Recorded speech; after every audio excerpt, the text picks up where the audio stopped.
Good afternoon, everyone. I am Karel Jean T. Lagura, and today we are going to discuss the Chapter 15, which is the types, characteristics, and identification of learners with difficulty in self-care. Now, we are going to start in Lesson 5, which is the assessment materials for intellectual disability. First assessment materials for intellectual disability is the adaptive behavior and supports intensity assessment measures. In adaptive behavior and supports intensity assessment measures, we have adaptive behavior assessment in 3rd edition test. The purpose is to provide a complete assessment of adaptive skills across the lifespan. The ages is since birth to 89 years old, and the testing time is 15 to 20 minutes.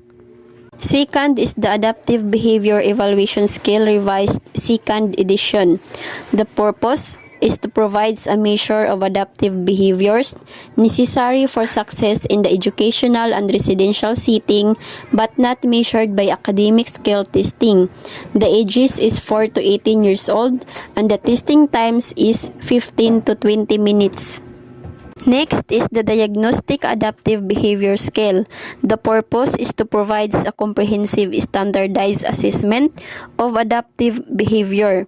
The ages is 4 to 21 years old and the testing time is 20 to 30 minutes. Next is the Supports Intensity Scale Children's version. The purpose is to measure the relative intensity of support needs of children with intellectual disability. The ages is 5 to 16 years old and the testing time is 30 to 60 minutes. Next is the Supports Intensity Scale Adult version. The purpose is to measure the relative intensity of support needs of people with intellectual disability. The ages is 16 and above and the testing time is 30 to 60 minutes. The last one in Adaptive Behavior and Supports Intensity Assessment Measure is the Vineland Adaptive Behavior Skills 3rd edition. The purpose is to measure adaptive behavior from birth to adulthood. The ages is since birth to 90 years old and the testing time is 20 to 90 minutes for interview form and 20 minutes for teacher form. The second assessment materials of intellectual disability is the Developmental and School Readiness Assessment Measures. In Developmental and School Readiness Assessment Measures, we have Battle Developmental Inventory 2nd edition.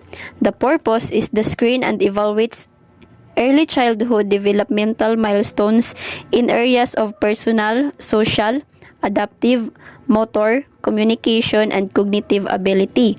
The ages is since birth to 7 and 11 years old. The testing time is 10 to 30 minutes for a screening test and 60 to 90 minutes for complete BDI 2. Second is Barley Skills for Infants and Toddler Development 3rd edition. The purpose is to assess different aspects of young child's development in areas of cognitive, motor, language, socio-emotional, and adaptive behavior. The ages is from 1 to 42 months and the testing time is 10 to 15 minutes. Third is Bracken School Readiness Assessment, the 3rd edition. The purpose is to quickly screen concept knowledge of young children. The ages is 3 to 6 years old and the testing time is 10 to 15 minutes. Fourth is the Developmental Assessment of Young Children, the 2nd edition. The purpose is to identify children with possible delays in the domain of cognition, communication, socio-emotional development, physical development, and adaptive behavior. The ages is since birth to 5 years old and the testing time is 10 to 20 minutes for each domain.